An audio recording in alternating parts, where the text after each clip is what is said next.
Hello and welcome to Golden Nuggets Health and Wellness Channel. I'm Dr. Elect Starr. Thank you for joining us for another episode of our series, Understanding Depression, from Awareness to Healing. In our previous episodes, we discussed what depression is, the different types of depression, the signs and symptoms of depression, and the many factors that can contribute to depression. Today, we are answering an important question. How is depression diagnosed and treated? Many people wonder, how do I know if what I'm experiencing is depression? Or can depression really get better? The answer is yes. Depression is a real mental health condition, and with proper support and treatment, healing and recovery are possible. Let's talk about it. This presentation is intended for educational purposes only and is not intended to diagnose or treat any mental health condition. If you are experiencing symptoms of depression, please consult your physician or a licensed mental health professional for more personalized care. If you are experiencing thoughts of self-harm, call or text 988 immediately. Our opening scripture comes from Jeremiah chapter 30, verse 17. It reads, "But I will restore you to health and heal your wounds, declares the Lord." This scripture reminds us that healing is a part of God's heart for us. Seeking help is not a sign of weakness. It is an important step towards restoration and wellness. How is depression diagnosed? Depression is diagnosed through a professional evaluation. A mental health professional may include a licensed therapist, counselor, psychologist, psychiatrist, or primary care provider. Diagnosis involves looking at a person's symptoms, thoughts, feelings, behaviors, medical history, and life experiences. The diagnostic process. Step 1, a conversation and assessment. Professional will ask questions about mood changes, sleep patterns, appetite, energy levels, concentration, relationships, and daily functioning. They are trying to understand how symptoms are affecting your life. Step 2, reviewing symptoms. Professionals look for patterns such as persistent sadness, loss of interest, changes in sleep or appetite, fatigue, feelings of hopelessness, difficulty concentrating, feelings of worthlessness, and thoughts of death or suicide.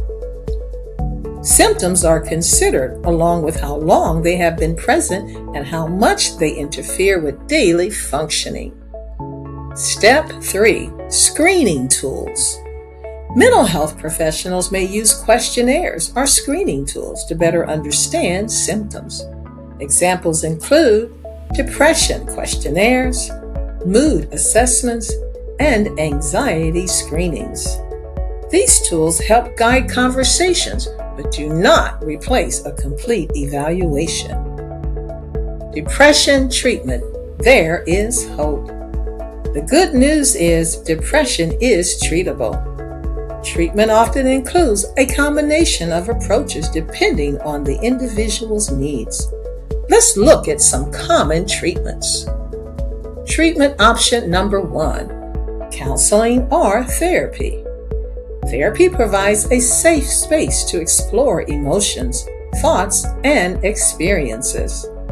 A therapist may help individuals identify negative thought patterns, process painful experiences, develop coping skills, improve relationships, and build resilience. One evidence-based approach is cognitive behavior therapy. Cognitive behavior therapy helps individuals recognize how thoughts influence feelings and behaviors. Changing unhealthy thinking patterns can support emotional healing. Treatment option number 2, medication. For some individuals, medication may be recommended. Antidepressant medications can help regulate mood-related brain processes. Medication decisions should always be made with a qualified healthcare provider. Medication is not a failure of faith or strength. Just as we seek medical care for physical illnesses, we can seek support for mental health conditions. Treatment option number 3, lifestyle and self-care strategies. Healthy habits can support mental wellness. Examples include physical activity. Movement can improve mood and reduce stress. Healthy nutrition. The foods we consume can impact our overall wellness. Rest and sleep. Proper rest supports emotional regulation. Connection. Healthy relationships and support systems matter. And mindfulness and relaxation.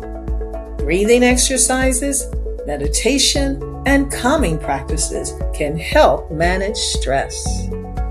Treatment option number 4, spiritual support. For those who desire faith-based support, spirituality can be an important part of healing. This may include prayer, scripture reading, worship, fellowship, and spiritual counseling. Faith and professional mental health treatment can work together. A biblical example of seeking help. In 1 Kings chapter 19, Elijah experienced emotional exhaustion after a difficult season. God did not simply tell Elijah to pray harder. God provided rest, food, encouragement, and direction. This teaches us that caring for ourselves includes caring for our emotional and physical needs. Reflections. Ask yourself, what is one step I can take to improve my mental and emotional health? Maybe that step is talking with someone you trust, scheduling an appointment, learning more about depression, or practicing better self-care. Small steps can lead to meaningful change. Key takeaways. Depression can be professionally assessed and diagnosed. Treatment is personalized based on individual needs. Counseling, medication, lifestyle changes, and spiritual support can all play an important role. Seeking help is an act of courage, and healing and recovery are possible. Don't miss our final series, Episode 6, Living with Depression, Coping Strategies, Self-Care, and Building a Support System. Thank you for joining us. If you found this video helpful, please like, share, and subscribe to our channel. Remember, creating a healthier world starts with you.